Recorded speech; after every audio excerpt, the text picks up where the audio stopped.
Hey, what's up, everybody? It's me, Wackaroni, and I wanted to give you a quick spoiler-free re-waction of a couple movies I just watched. And let's start with this one. A couple people recommend that I see a movie called Where the Crawdads Sing. And I notice I forget sometimes to tell you guys sort of what the movie's about if you've never heard of it. It's based on a book. It's about this girl whose family kind of leaves her alone, and she has to sort of find her own way to live, and she's in this little cabin in the woods in the marshlands, and the people in town don't really like her, but then she gets blamed for a murder, and then we go from there, and we find out things, and there's flashbacks and whatnot, and obviously I'm not going to tell you what happens. It was really, really good. I was impressed. It was, I wouldn't say fun, it was super well made. I think I said it was based on a book. I don't know how accurate it was to the book, but the acting was great. Music was great. It was very atmospheric. You really felt like you were there in the marshlands and the swamps and whatnot. And it's in the '60s, so it's there's some old-fashioned stuff in it. It's got some very sad stuff. It deals with her traumatic family. Her father was abusive, and her going through all this stuff and whatever. There's a lot of courtroom stuff, since she's being blamed for somebody's death, so there's a lot of stuff in the courtroom when they're not doing the flashbacks. It actually reminded me of A Time to Kill, which is also another really good movie from a long time ago with Sam Jackson and Matthew McConaughey. It reminds me a lot of that movie. It's a very interesting story. I did sort of have a couple of questions at the end that I don't know if they got answered to my satisfaction, but overall, still very much enjoyed it. And I would recommend you see Where the Crawdads Sing. I also just watched the new Black Panther. Black Panther Wakanda Forever. I almost said Wakanda. Black Panther Wakanda Forever. Just got done watching that at the theater, and I didn't like it. I freaking loved it. I really, really did. And I've seen a ton of reviews. I already got spoiler reviews from a bunch of people, and I don't know why more people aren't just raving about this. I had such a great time with it. It was so much fun, and I have to say, I think it was better than the first one. Honestly, by quite a bit. The first one I thought was okay. This one, it engaged me. It starts off a little bit slow. Okay, so basically, at the very, very beginning, we see Black Panther die. That's not a spoiler. It was in the trailer. Plus, we all know that Chadwick Boseman is no longer with us. And there's a lot of sadness, of course. A lot of dealing with loss and how different people deal with it and things like that.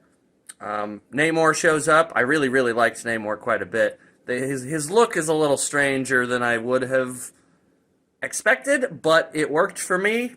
For the most part, I just wanted him to be a cool character and have some interesting action scenes and stuff, and they do that. And it's got a lot of interesting dialogue. I think that actor was really good. All the acting seemed really great, actually. You get to see a lot more of Wakanda in this one, and I really appreciated that. The first one felt kind of like, we see a couple shots from above, from looking at the city from one angle, and then we see people in the streets, and we see inside the wherever the kings and queens hang out in the throne room, whatever.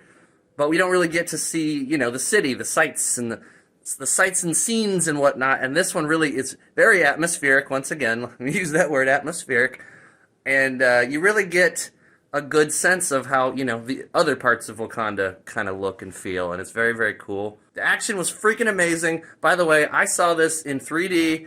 I know a lot of people don't like that, but if you are cool with 3D, definitely see this one in 3D. I think that actually helped it, in my opinion. I think that made it way more interesting, because there's a ton of action and flying around and jumping around and stuff. There was actually a moment where something flew toward the screen, like one character throws something at another character, and they sort of hit it with their hip, and it comes directly toward the camera, and I jumped. It happened really abruptly. It made me jump visibly, and people were behind me. I bet they were laughing at me. All the CG seemed pretty good. The acting was great. The music was great. Like I said, I think this is way better than the original. That one was okay, not as fun. This one is fun and action-packed. Way more awesome-looking action than I would have expected. Way more cool stuff that they don't show you in the trailers. Way more cool stuff that they don't show you in the trailers. And I don't know why more people aren't talking highly about this. I really, really recommend it. I think if you're a fan of Black Panther, if you're a fan of, Marvel comic stories in general, it's very, very good. And there is a mid-credits scene, and there's no post-credits scene, so you don't need to stay till after all the credits because there's nothing there. And the mid-credits is whatever. I think maybe they're sort of implying that there's something else that's going to happen in the future, but I don't really think you need to stay for it. But maybe I could be wrong. I don't know. Just stay for the mid-credits, just in case you feel like it might be something. The one thing this movie was missing is, of course, Chadwick Boseman. Yeah. I mean, they're talking about how sad it is, and this is all, people reconciling with deaths and things like that. And I really liked him as Black Panther. And I hope we can get another him-type Black Panther, because he was really, really good. He was perfect for the role, and I really liked him as the Black Panther. So anyway, those are my thoughts. Again, highly recommend both of these movies, especially Black Panther, because I'm a nerd, and I really like that stuff. But anyway, big thumbs up from me. Go check those out, and I'll catch you guys next time I watch some stuff, which is pretty often, so peace out. One more quick thing that I just thought of. It's a little bit of a gripe and kind of a public service announcement. If you have a small child who isn't very well behaved and can't keep quiet in a theater where other people are trying to enjoy a movie, and you don't have a babysitter for that child, you don't get to go to the movies, okay?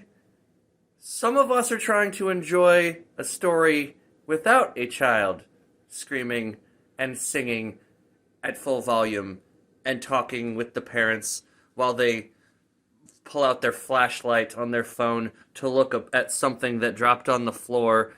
I had to leave my assigned seat that I chose to move further down toward the screen, and I could still hear the kid back there, and the parents trying to shush the kid, and the parents still talking a little bit. There were some people on the other side of me talking a little bit. I like to sit in the back so people aren't behind me, because I don't like having somebody behind me, and especially not talking.